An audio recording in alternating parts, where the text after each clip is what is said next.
يلا بينا نكمل بقية القصة. مش قصة والله، ده حقيقية زي ما بقول لكم. المهم الولد اتجوز زي ما قلت لكم، والأم ابتدت تنظف البنت دي لأن مش شايفاها. هي عشان مش عايزة جوزها زي ما قلت لكم، فبتكرهه في العيشة واللي عايشينها، مش مشكلة عندها، مش فارقة.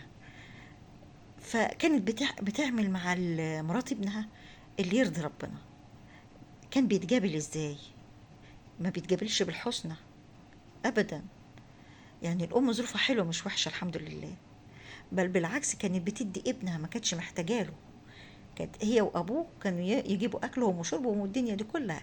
زي ما قلت لكم البيت كبير، بيتهم كان كبير، يتقسم على بيتين ويطلعوا حلوين. فابوهم عايز يدوا نص للبنات والنص التاني لولاده.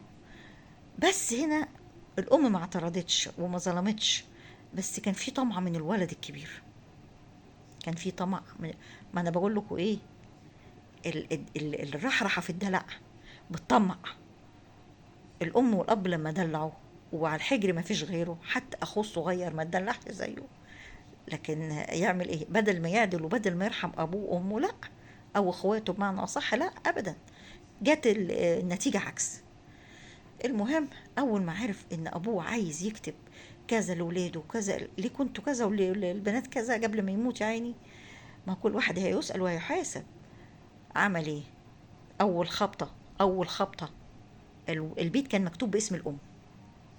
في البيوت اللي بتاع زمان دي كان في حاجه اسمها صحاره. الصحاره دي كانت عامله زي المكتب بس عاليه، وليها فتحه تفتحها تحط الهدوم، تخزن اكل براحتك فيها زي صندوق يعني. ايه اللي حصل؟ المهم ايه، قال لامه طب اديني الورق يما عشان اكتب لاخواتي والكلام ده كله واراضيهم وعلى حياه عينكم الكلام ده كله. الام صدقت، قالت له حاضر يا ابني ربنا يبارك لك وي وي والكلام ده كله. هي دخلت الام الاوضه يا حبيبتي، وفتحت الصندوق، وهتطلع له الورق عشان يقسم بالنص بينه وبين اخواته. راح قفل عليها الصندوق، قفل عليه، ايوه، قفل على رقبتها الصندوق، وكان عايز يموتها وهي بتعافر. ولا حول ولا قوة إلا بالله. الكلام ده هو ياخد يمكن 3 4 أجزاء، بس يا رب أكمل. المهم هو بيقفل عليها الصندوق عشان يخنقها. ايديها يا عيني اتشعلقت في الصندوق بتحاول تطلع راسها، فمش عارفة. هو شاب وهي ست كبيرة، مش صغير. ودي أمه، انتوا واخدين بالكم؟ أمه، دي مصيبة سودة. أمه، شفت الجحود وصل لغاية فين؟ وهي بتعافر فحطت ايدها على حافة الصندوق عشان تبعده او عشان تطلع نفسها. فالمهم قدرت تطلع راسها يا عيني. هو ممكن يكون بيخوفها، مش هيموتها الله اعلم. فايديها اتشعلقت في الصندوق، فالصندوق جه نزل بضغطه العالي، وهي بتحوش راسها راح قطع صوابعها. قطع 3 صوابع دول، 3 صوابع، وكانت بتنزف دم. مش يغيتها ولا مراته تغيتها، لا، سابوها. اخد الورق وراح طلع بره الأوضة وسابها هي مع نفسها تموت. دخل عليها الراجل يا عيني، الراجل الكبير، ما عرفش يتصرف. فضل يسندها لغاية ما طلعوا الشارع بره. الجيران ولاد الحلال خدوها المستشفى، بيسألوها ايه اللي عمل وايه اللي سوى. قالت له ابدا، ده انا بعمل حاجة في البيت، الستارة الشعر جت في ايدي فحصل كذا وكذا. طبعا ما هو ابنها وما راحش وراها المستشفى. ده اول حاجة. ده ياما عمل في امه دي. ببساطة كانت مراته دي كان يجيب لها اللحمة في جرايد الكبيرة، في حاجة اسمها بستيلا زمان، يمكن تعرفوها برضو. كان يملاها لحمة ويجيبها لمراته. الفاكهة كان بيجيبها في حجره. الأم كانت تشوفها، اللحمة كانت تشوفها، أبدا أبدا. بنت الحلال مراته دي اللي أمه واقفة في ظهرها وبتعينها وبتعمل لها اللي تديها أو تدخل توكلها أو لدرجة إن أمه ساكنة فوقيه. يعني التاني دور كان مبني بس للأسف ما كانش فيه سقف، يعني كان تقريبا خشب، جريد وخشب. واخد بالكم انتوا؟ وهو كان قاعد تحت في مسلح وبلاط وما فيش أحسن من كده.